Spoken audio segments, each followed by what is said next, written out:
Hello, everyone, and thanks for joining. We'll just give it another couple of moments while we wait for everybody to join the webinar meeting. Just stand by. Thank you.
Good afternoon, everyone, and welcome. I'm Dara Reynolds from CommSec, and we're delighted to have you join us today for our webinar on how businesses are using the Enterprise Ireland Cyber Review Grant to improve their cyber security.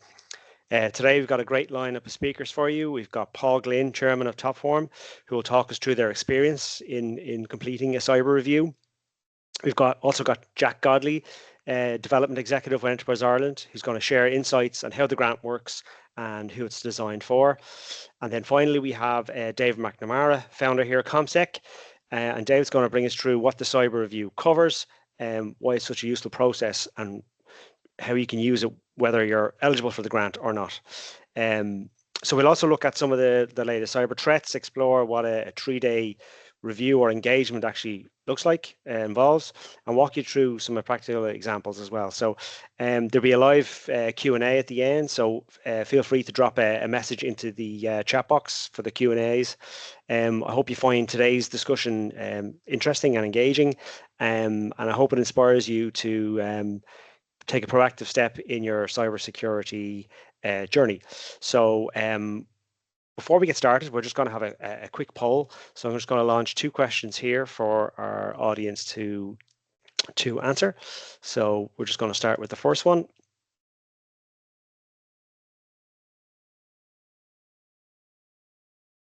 So has your organization completed a professional cybersecurity audit or review in the last 3 years? So what I mean by professional is that it's an in-depth review of all your systems, and not just to chat with a salesperson, as a lot of people try to pass off a cyber review as.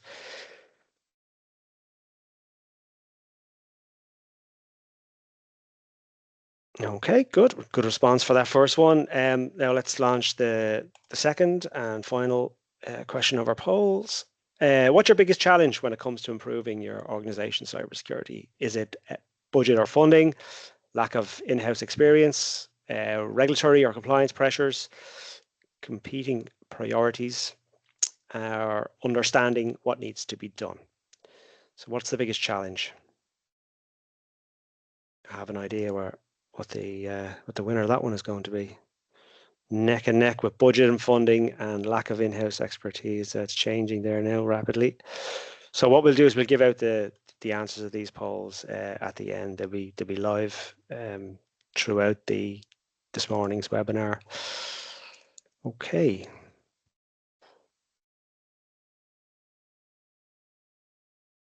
Let me just share the webinar.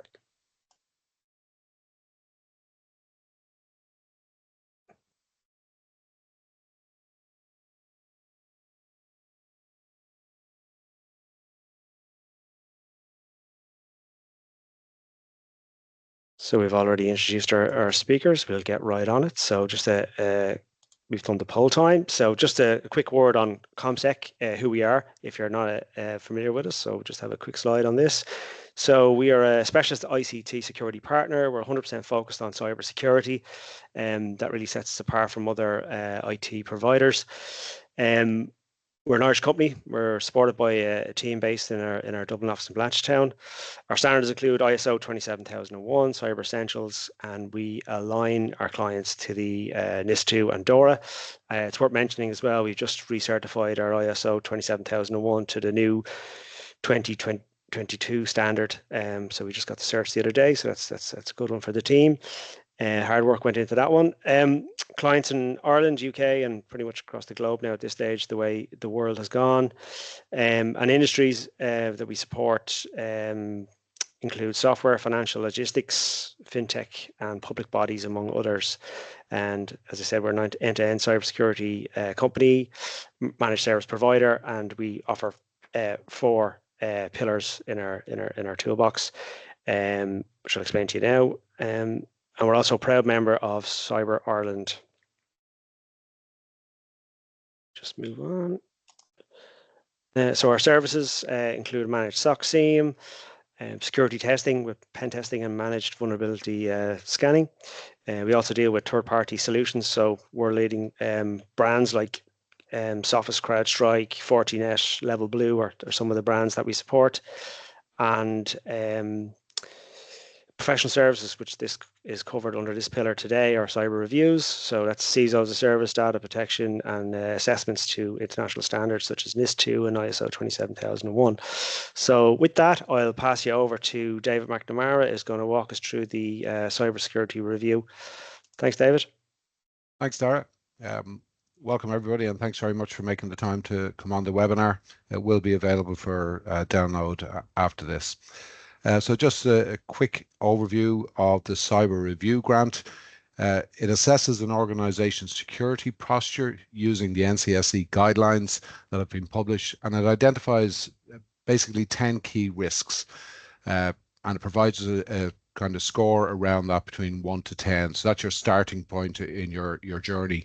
And what I'd always recommend here for companies is to do the assessment, because what it can do is give you a roadmap for where to prioritize your spend, but also the real key items within your security posture that you need to address. So that's really what it's trying to do, but it's also to up the game in terms of Ireland's capability, in terms of cyber resilience, to ensure that we're ready for an outage, no matter be it from a cyber, but also the resilience and your backups and things like that. So if you just move on, please, Dara.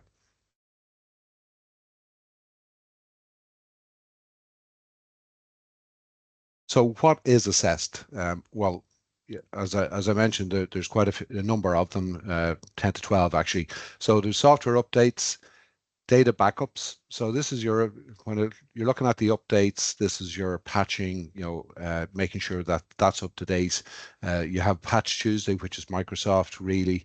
But then there's the other applications, that third-party applications that you also need to keep updated. So it reviews what your key applications that you use within your organization, and what the security updates plan for doing updates to those software applications is.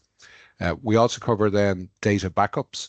So what are you doing with your backups? Are you taking backups? Are they stored off-site? Are they encrypted? Are they password protected? Do you have multi-factor authentication on those, as well as some of your key applications? Access management, again, leads into that as well in terms of MFA, but also privilege access management.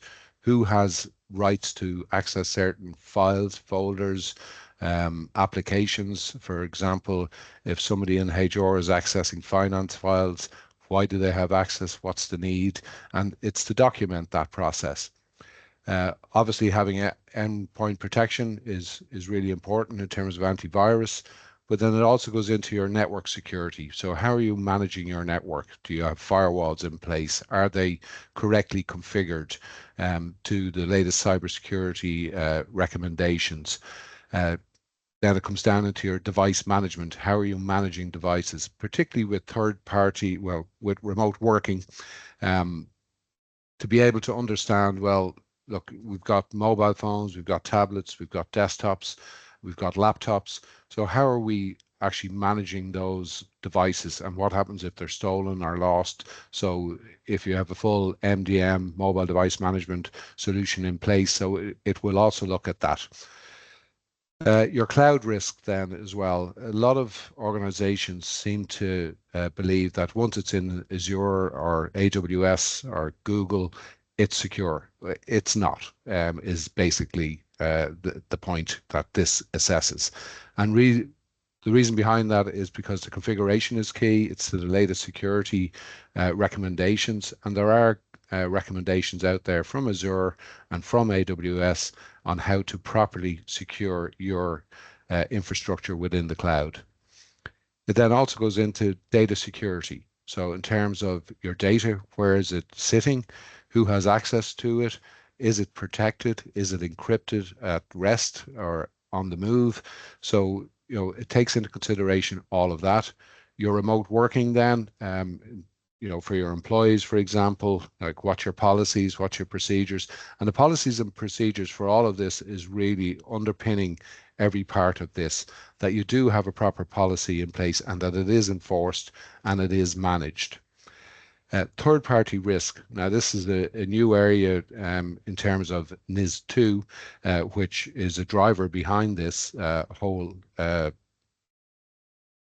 impetus that Enterprise Ireland are bringing to the fore. And with that, the third-party risk is key, particularly with dealing with larger organizations. So the larger organizations that are covered under NIS2, essential entities and important entities, will now look to their supply chain. And if you're part of that supply chain, then you will probably be getting questionnaires about how you're handling their data, where you're putting it, who has access to it, are you encrypting it? So all of the kind of questions that we're asking here are going to be asked of you in these third-party risk assessments. Your cyber awareness and culture. So do you do awareness training, for example? Are your executives trained in terms of cybersecurity? Do they understand the risks? Do you have a risk register? That's also part of this. So managing your cybersecurity risks as well as your other business risks. And then if you do have a breach, what's your incident response and business continuity plans for that? What's the resilience? What happens if you lose access to Microsoft, for example? How do you continue on business? So having a breach, it's looking at, well, let's plan for, say, a ransomware attack. So what would happen in terms of ransomware? Who do we call? Who speaks to the press? How do we get somebody in to start reviewing it without having IT? And no disrespect to IT providers, but having IT coming in and maybe, cutting off services or rebooting firewalls, which destroys evidence that is needed in terms of an incident response plan. And then your cyber governance. So how do you govern what you have? So how do you keep it up to date, in place? How often is it reviewed? So, sorry, next one. So these are some sample findings that we have put together. So in terms of patch management, which I mentioned in the very first item with software patching, if you don't have a formal patch management policy in place, it's to develop and document that, and that you have that, but that you also need to ensure that it's happening and that it's managed and somebody is reviewing it on a weekly, a monthly and quarterly basis. Your access management, if it's fragmented identity systems across the platforms, it's tried to do a sync on premise with Active Directory or Entra ID and enable single sign-on then across the cloud services. So it's making it easy for the user as well, but it's also giving you control of who has access, when they have access, and the need for access. Your antivirus and endpoint protection. Limited antivirus visibility on Linux servers, for example, it's to adopt an integrated EDR solution for full endpoint coverage. So it's not just your Microsoft, it's also looking at other systems that you would potentially use in your environment. So ensuring that the network is not segmented between the office and the data center. That's another finding that we typically find. So it's have a network segmentation physically or virtually between the offices and the data centers. Remote working. So do you have MFA in place? So if people are logging on remotely, that you do have, that secondary verification or even the third verification in order to make sure it is that person. Because passwords can be compromised, but with the MFA in place, it makes that more difficult for attackers to gain access to your environment. And then your governance. So again, it's back to policies, your risk policy, your incident response plans, and having those documented. And device management. So in some cases, we've seen Windows 7 devices are still in play, which are no longer supported. So doing an upgrade, for example, on unsupported Windows devices would also be a recommendation. So it's not designed to trick you or catch you out. It's to get a temperature check on your posture to ensure that you are ready should there be an incident that you have to control. But it's also to be able to give assurance to your customers that absolutely we take cybersecurity seriously. Here's what we do. We've had audits. We've put in plans. We're doing all the measures that are needed to ensure that we stay on top of our cybersecurity obligations. So the action plan highlights are always done to the SMART method. So it's specific, measurable, achievable, realistic, and time bound, but also that it makes sense for your business. You can't take one piece and put it into another person's business because there's different applications, there's different ways of working. So again, it's not something that just can be templated. And so each action includes an owner, a deadline, a priority, and an estimated cost. So that way it will give you a plan then to address your cybersecurity posture. And it prioritizes these actions to focus on areas of highest risk. So it is a risk-based approach. Next one, Dara. Great, David. Thanks for that. Okay. We're going to bring in Jack now. Jack, if you'd like to share your slides. Perfect. Thank you. Thank you for that wonderful deep dive. So I'm going to be a small bit more high level. I'm just going to explain what the cybersecurity grant generally is and how it can affect businesses. So my name is Jack Godley. I'm in the operations and digital department of Enterprise Ireland, and I'm a project manager of our cybersecurity review grant. It's €3,000 up to €3,000 of a security grant where we pair you with a consultant to come along and overview your business, see where your security might be doing incredibly well or might be need improvement. At the end of this, I'll go into a small bit of detail of a specific case study and the results that occurred from their cybersecurity review grant. But we offer 80% of that 3,000, so 2,400 will be covered by Enterprise Ireland. As we said, it's a strategic priority, so the government are very keen to develop and get Ireland to be seen as cyber secure. When you hear the NCSC, you might think a lot of things, but one of those things that floats your mind is the breach that happened in, I believe it was 2019.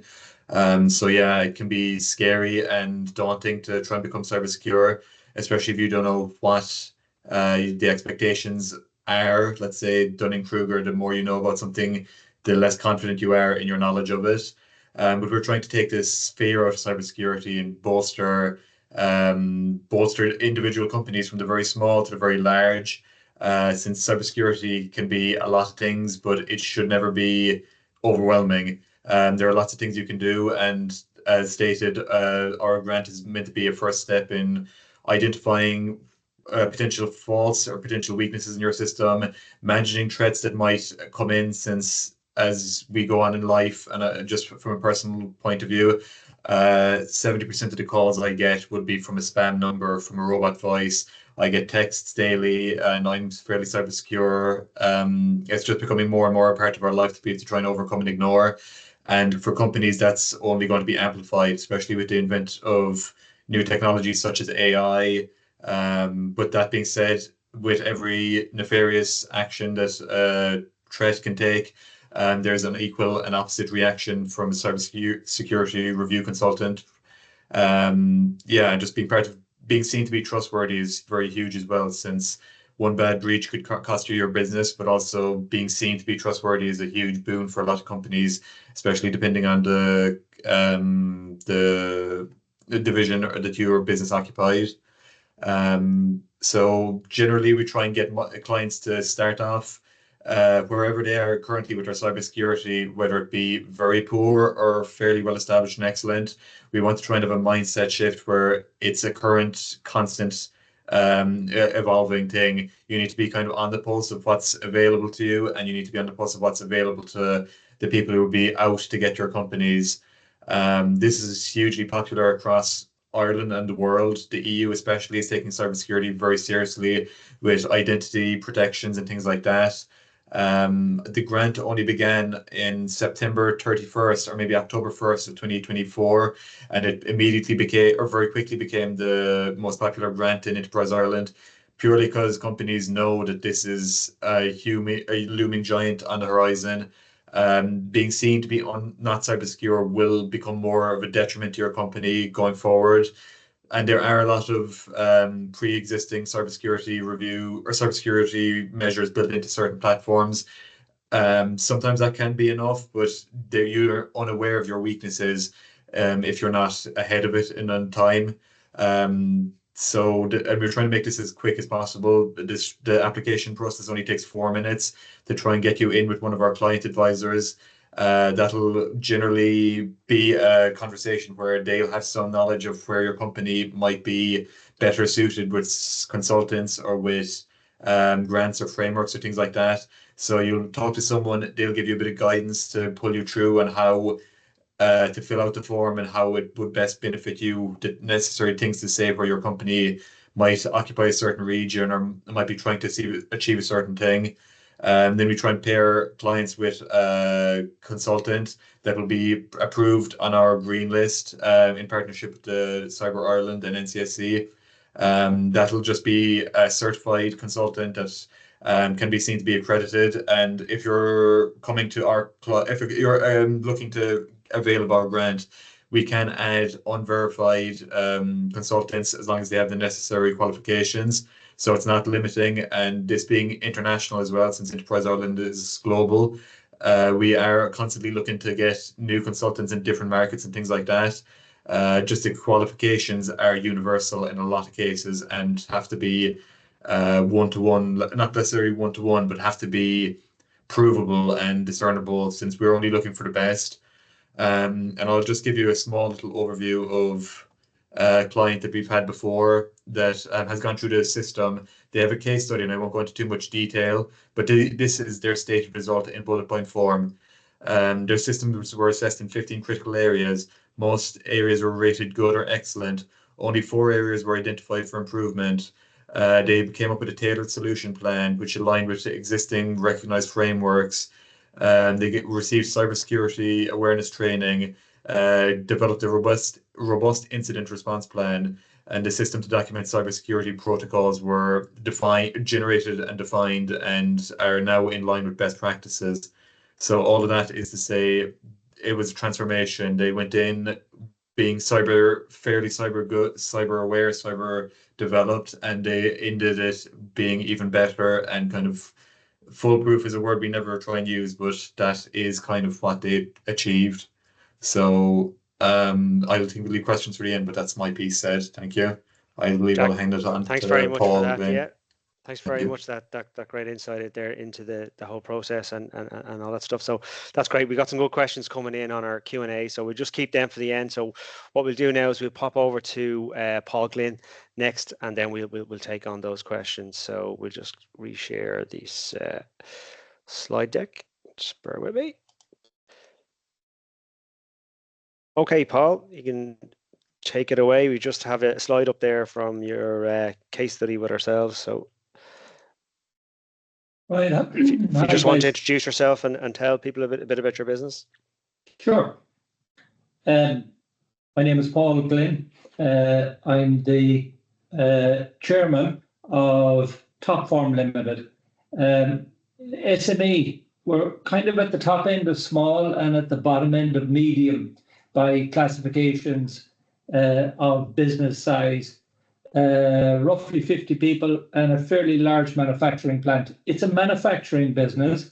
We make kitchen worktops for domestic kitchens in Ireland, and we also make tiny small pieces of countertops that go into caravans, mobile homes, and motorhomes. Affectionately, we call the leisure industry sector of our business. It's a niche business in that we're only making the countertops. And of course, lots of my friends would ask me, can you get me a kitchen? No, we don't. We just make the countertops. That's effectively what we do. We're highly focused on export, and we're coming on a 50-year celebration. So we're here quite a long time. And I suppose our journey in this cybersecurity story is that as senior manager in a small to medium-sized enterprise, I'm in charge of accounts, and I need to be a financial controller. I'm in charge of sales, and I need to be a sales expert. I'm in charge of production, and I need to be a production expert. I'm in charge of HR, hiring, personnel issues, along with some very senior, clever, highly trained people. And now all of a sudden, we have cybersecurity issues. And I was always aware of cybersecurity. You know, you kind of expect Granny's going to get conned out of her €200 savings in her credit bureau account, but it wouldn't really apply to a small business like us on the west coast of Ireland. You know, if there's Russians or nefarious actors trying to attack us, well, kind of wouldn't have thought that we were on the horizon of potential targets. So we wouldn't take it terribly seriously.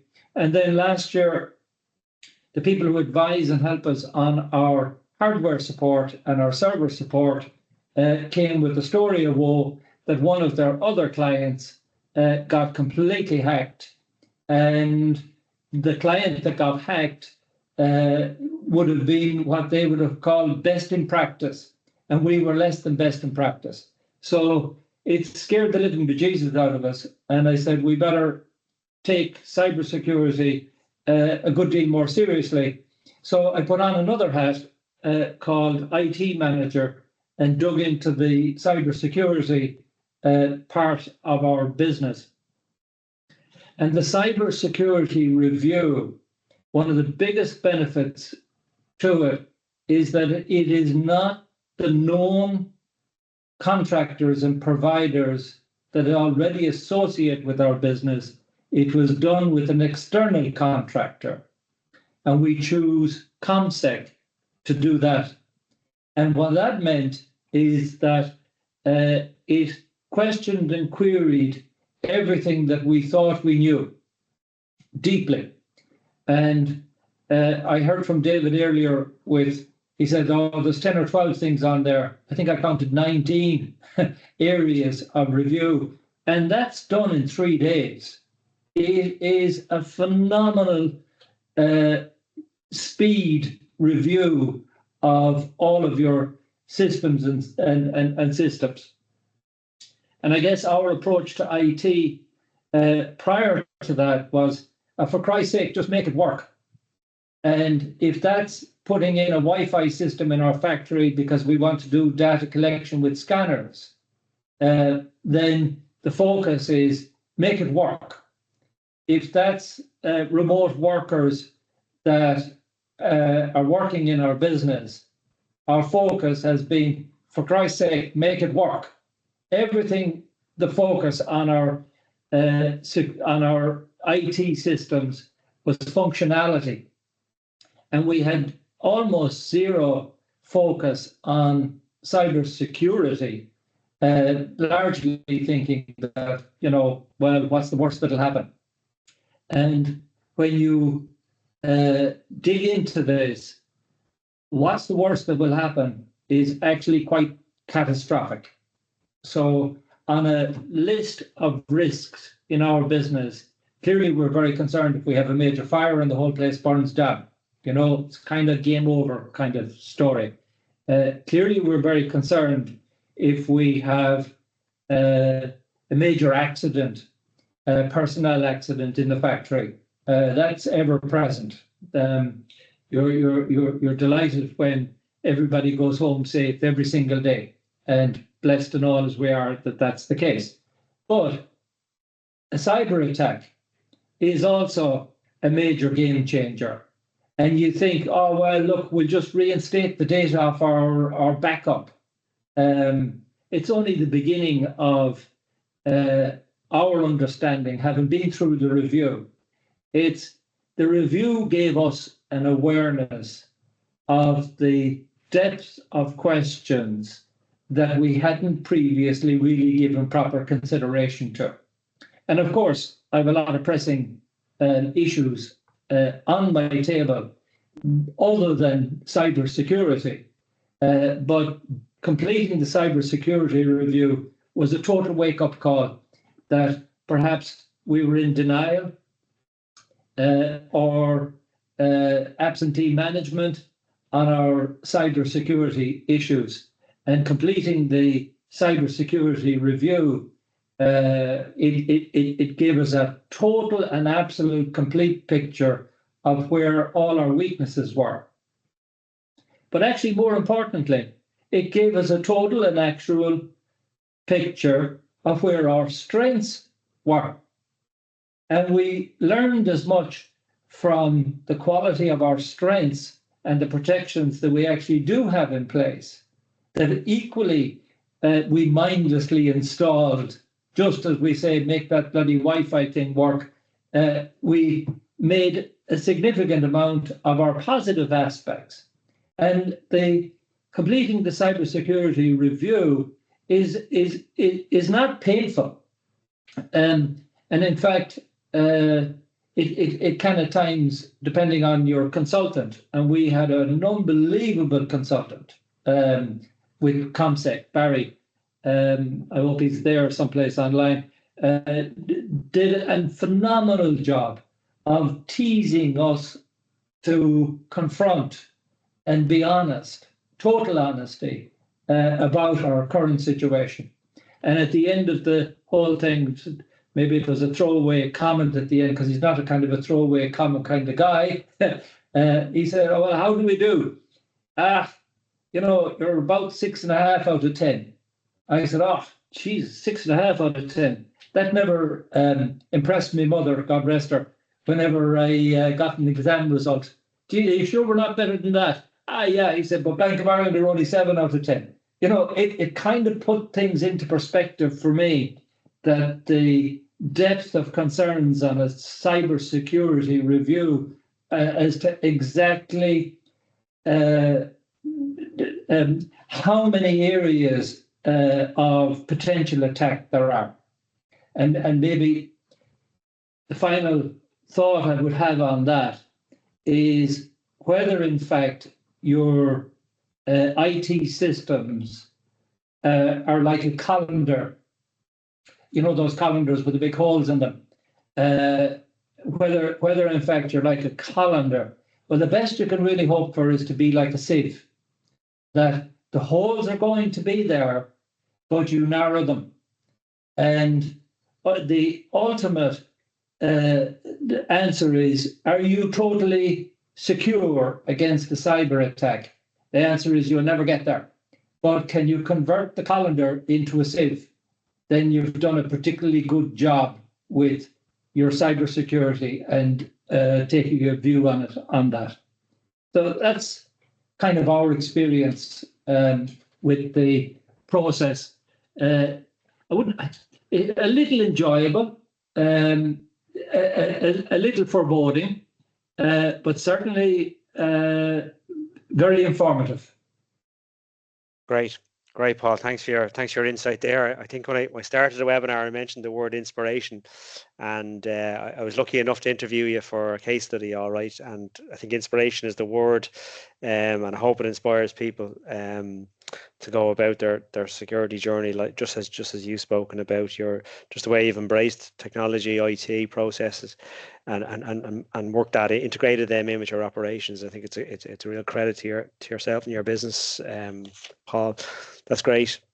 And also, I like that 6 out of 10 analogy. And I was just about to say, there's no such thing as a 10 out of 10. It's a dangerous place to be because cyber threats are evolving so quickly, So yeah, further closing those gaps is what it's all about. So that's great. Thanks for your time there, Paul. We'll just move on then to just a quick summary, and then our Q&As. Then some good Q&As there. So just on the the benefits. So we've covered many of these already. So we've already said that the growing threats are out there now. IBM last year gave the estimated average cost of nearly 4.5 million for a breach, and the average ransomware breakout time from when an intruder gets into your IT systems is 79 minutes. So you can see how quickly they can move, and that's from our partner CrowdStrike. So you're getting subsidized expertise. So Paul mentioned that Barry looked after his cyber review. So these are fully qualified, experienced CISOs that you're getting access to. These people are very rare, and their expertise really does encompass everything around technology and IT security. You get a clear action plan at the end of it, so broken down and tailored to your business, as David said as well. And it'll help you with your compliance, so it'll help you prepare for NIS2. I think we have a question on that as well. And quite common now is supply chain questionnaires if you're dealing with bigger businesses. So I know Paul's business would deal with big kitchen manufacturers, and therefore you'd have to complete cybersecurity questionnaires every year and answer their questions and make sure that their cybersecurity is at a good level. And then it'll also protect your growth. So the way the world is moving with cloud and remote working, global operations, that's really so important that everything is protected and backed up and resilient. So we'll just move on now to the Q&As. So first one we have from Michael O'Callaghan. Why do you have to be an EI client company to qualify? Who would like to take that one? I'll take it. Just basically, we need client advisors to manage the relationship before a person actually gets awarded the cybersecurity review grant. That just makes it easier, and generally, it's just part of the system in a practical sense.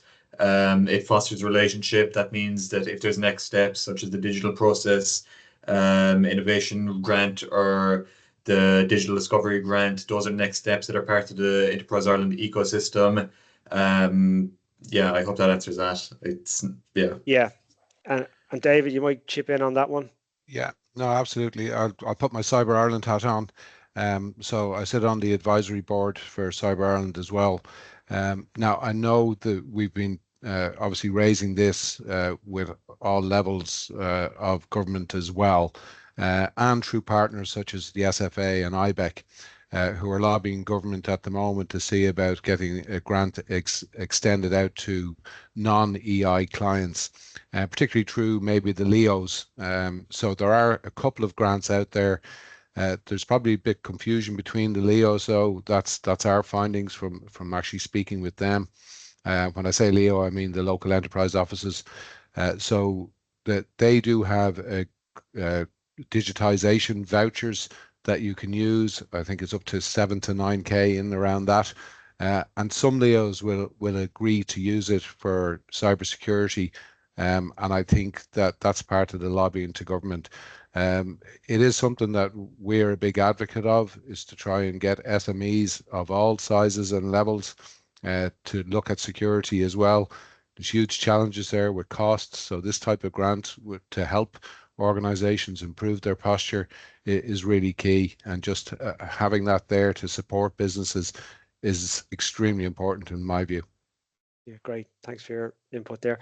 And our next one, it's for Jack again. How quick is the application turnaround from Enterprise Ireland? So I know you mentioned during your slide deck that it takes a couple of minutes for the advisors to look at things.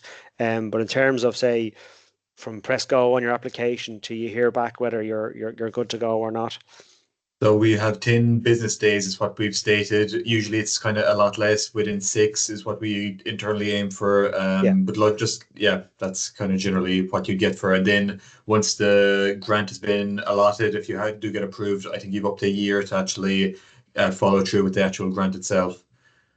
And that's great. Thanks for that, Jack. I'll bring David back in on the next one. Our company is preparing for NIS2.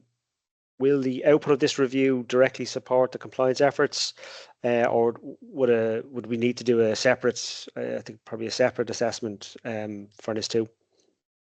Yeah, well, it definitely will support the activities within NIS2 that are required to comply with the directive.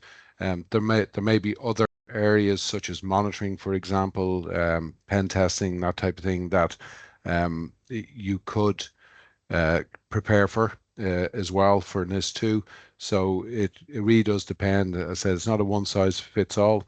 This is look at a kind of a base posture that you would have. There's other enhancements then to comply with different directives such as NIS2 and DORA. Yeah, so it would take a second assessment, and probably a lot of it will be covered in the cyber review. Yeah, but your mindset is already thinking that way. So when you start looking at that, you say, well, how can we improve? Continuous improvement is a big part of NIS2 as well. So looking at that, well, how can we get better at our cybersecurity posture? That's obviously part of NIS2. Super. I think we've covered everything. I think the last one there is how disruptive is the cyber review process, but I think we already covered that in terms of its 3-day engagement, and our CISO looks at the business over that time, and then we need probably another week to put the report together and come back. So I think there's not much required from the client, David. No, there's not much. There is time.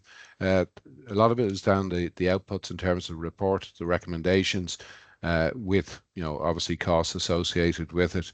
So we work very closely with the client company then to ensure that they're ready to go with that. So at least they can have that prioritized spending from a budget, but also a risk-based perspective. Super. Thanks very much. Well, again, I'd just like to say thanks very much to our speakers, Paul Glynn from Topform. Really appreciate your time given up there, and I hope it provides us an inspiration for people to get involved with the Enterprise Ireland grant. Thanks again to Jack for his input, letting people know how they can go ahead and apply for the grant, and it's available. And fingers crossed the subsidies will be available to non-Enterprise Ireland clients going forward, and David will keep an eye on that for us from a Cyber Ireland point of view. And so thanks very much again. The next steps, we'll follow up with an email after this with some more resources that might come in handy, and there'll be a post-webinar survey. You can just let us know how we can improve. And if you need to have a chat and get the ball rolling with us on your assessment, you can contact us at sales@commsec.ie. So again, thanks very much for joining us, and we'll see you on the next webinar. Okay, thanks, Dara. Thanks, Paul. Thanks, Jack. Really appreciate it. Thanks, Dara. Thank you. Bye-bye. Bye.